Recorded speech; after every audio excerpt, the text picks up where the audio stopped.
Firman-Nya juga di dalam menegakkan hujjah atau argumen terhadap kaum musyrikin dan menegaskan terhadap mereka. Surah Al-Mu'minun ayat 86 sampai 87. A'udzu billahi minasyaitonir rajim. Qul man rabbus samawati sab'i wa rabbul arsyil 'azim. Sayaquluna lillah qul afala tattaqun. Orang-orang musyrik Mekah, sebelum saya baca terjemahannya ayat ini, mereka meyakini rububiyahnya Allah, tapi mereka tidak melakukan uluhiyah kepada Allah. Maksudnya adalah orang-orang Mekah dulu kafir Quraisy, mereka yakin Tuhan Allah, ada Tuhan namanya Allah. Karena orang-orang Mekah dulu mereka masih mengikuti ajaran Nabi Ibrahim alaihissalam. Cuma ajaran Nabi Ibrahim ini mulai dicampur baurkan dengan penyembahan berhala. Maka yang terjadi adalah mereka dicap sebagai orang musyrik. Kan ada dua golongan yang jauh dari Allah, dari Tuhan ya. Orang yang kafir, yang menyimpang, yang memungkiri itu ada Allah, dan orang yang musyrik, yakin Allah ada tapi mempartisipasikan Allah dengan makhluknya. Ini keadaan orang-orang musyrik Mekah. Orang-orang juga yang sekarang hidup, umat Muhammad SAW saja, Bapak Ibu sekalian, banyak yang musyrik.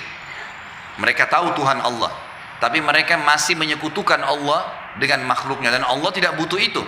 Seperti contoh kasus, berapa banyak orang diantara kita kalau sholat mengatakan di Al-Fatihah, Iyyaka na'budu wa iyyaka nasta'in. Hanya kepadamu kami menyembah, hanya kepadamu kami minta tolong. Begitu salam pergi kuburan sebelah masjidnya. Mana komitmen tadi hanya kepadamu nih? Masih taruh air 3 hari dianggap berkah, masih tawaf di kuburan, masih panggil-panggil kiai, syekh atau siapa saja minta tolong. Bahkan subur di Indonesia. Semoga Allah berikan hidayah. Saya pernah lewat di sebuah pulau di kota Makassar. Saya lewat keliling pulau itu kebetulan dengan salah satu teman saya dari Mekah. Saya kaget melihat ada kuburan sengaja dibuatin kelambu, geranda. Itu ditulis siapa yang mau minta silakan, ini kuburannya Syekh Fulan. Ini kekonyolan semua, kebodohan. Nah, ini berbahaya sekali ya. Allah Subhanahu wa taala tidak butuh semua itu. Para sahabat Nabi Muhammad SAW sangat faham apa yang diajarkan.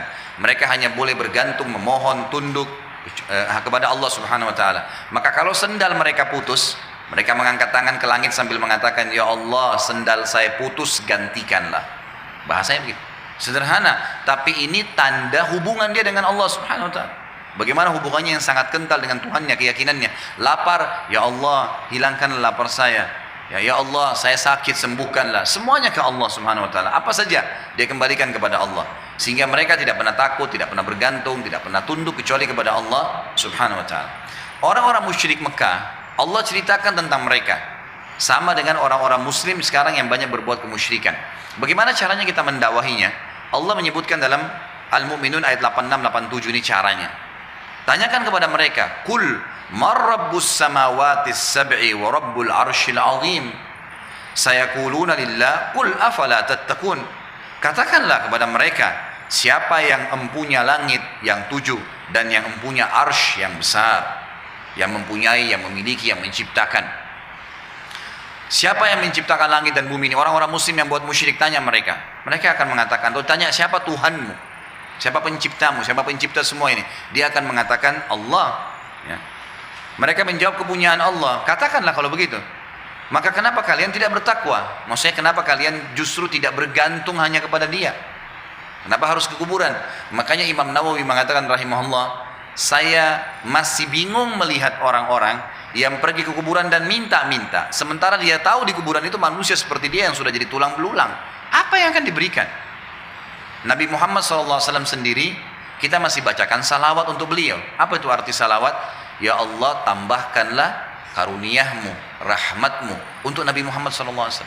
Sahabat yang ikut berperang, ya, berjuang di awal-awal agama Islam, meyakini Allah dengan luar biasa keyakinan yang sangat besar. Apa yang terjadi? Mereka juga dikatakan radhiyallahu anhum, didoain.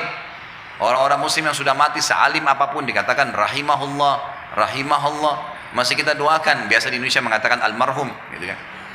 Jadi orang yang dapatkan rahmat Allah. Maka kita lihat orang-orang yang sudah mati dari Nabi SAW, dari para sahabat masih butuh doa. Bagaimana caranya ada orang datang minta-minta kepada orang yang butuh doa? Kan tidak mungkin, gitu kan.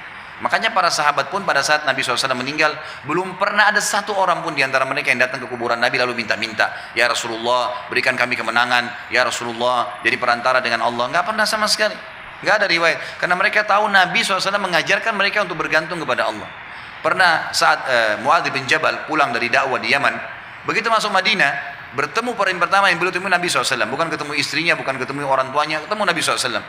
Karena beliau tahu Nabi SAW di atas semua, termasuk di atas orang tua, di atas pasangan hidup, di atas anak-anak. Begitu ketemu Nabi SAW, sebelum bicara apa-apa, langsung sujud kepada Nabi SAW, sujud di bawah kakinya Nabi. Kata Nabi, kenapa kau lakukan hai Muadz? Nabi tanya dulu, sambil sujud Muadz berkata apa? Ya Rasulullah, saya temukan masyarakat di Yaman yang saya dakwai, kalau ada orang yang mereka tokohkan, orang tuanya kah, kepala sukunya kah, mereka sering sujud di bawah kakinya setiap hari sebagai bentuk penghormatan. Saya melihat Anda orang yang paling berhak saya sujudi. Maka kata Nabi SAW, berdiri hai Muadz, angkat kepala kamu. Begitu diangkat, kata Nabi SAW, tidak boleh orang sujud kecuali kepada Allah, gitu kan? Kalau seandainya pun boleh sujud kepada makhluk, maka saya akan suruh istri sujud kepada suaminya. Tapi di sini Nabi SAW tidak ingin disujudi dan beliau mengajarkan masalah itu. Artinya sujud di sini sembahi, mohon. Ya, pada saat beliau masih hidup pun, apalagi sudah meninggal dunia. Dan ini poin-poin dasar yang harus diketahui.